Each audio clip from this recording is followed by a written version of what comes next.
Hi everyone, Jim with CD Nova Instruments again, and today we have the Thermo Scientific Model 17i Ammonia Analyzer. So what you're looking at are two boxes. So the one on the right is the actual gas analyzer, and the box on the left is the separate ammonia converter module. So if we take a closer look from above, you can see on the right, if you're familiar with Thermo's NOx analyzer setups, you'll say, well, this looks very familiar. This is actually very similar to the 42i NOx analyzer, where you have the NO2 converter, the cooler, the ozonator, interface board. You have more solenoids now because you're switching NO, NO2, NOx, and ammonia, so you have lots of switching taking place, but very similar when you look at the top profile. That looks a lot like the NOx analyzer, but it is in fact the 17i Ammonia Analyzer when it operates with this module. So this is the separate ammonia converter right here. So this ammonia converter operates at about 800 degrees Celsius, very hot. And inside they have ammonia scrubbers. There's 3 separate capillaries for flow control. And there's a temperature control board in the bottom here. And if you come around the back, you can see there's quite a bit going on between the 2 units. You see all these extra cable, this tubing. So what's happening here is there's these 3 ports right here. There's the NOx out, there's an NO out, and an Ntotal out. And all 3 of these ports match up to these 3 ports over here, the same ones. So this is the NOx out, for example, right there.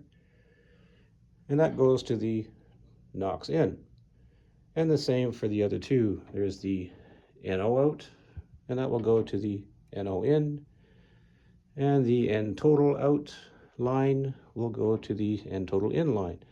So there's a lot of transferring of sample between these 2 units with these switching solenoids inside.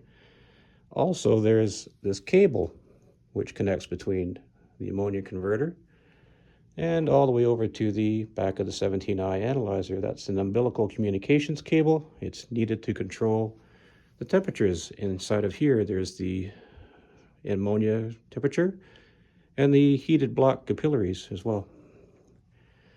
So quite a bit happening in the back of the unit. So you have the standard I-series zero span ports, but the sample is entering through the ammonia converter first, not the analyzer over here. So it comes in through here, sample travels back and forth through these lines and over to the 17i instrument.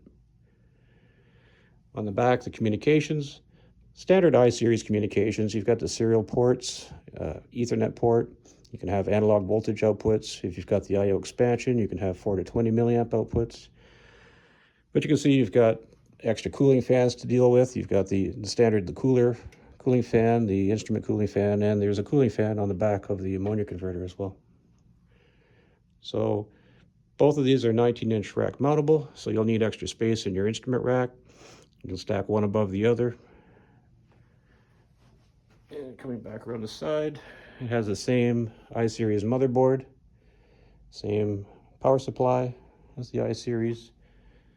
And back around the front. So quite a bit going on. This is a very popular instrument in the territory I work, which is Alberta, Canada, for ammonia monitoring. And again, this is the 17i Ammonia Analyzer. If you have any questions, feel free to comment. Thank you.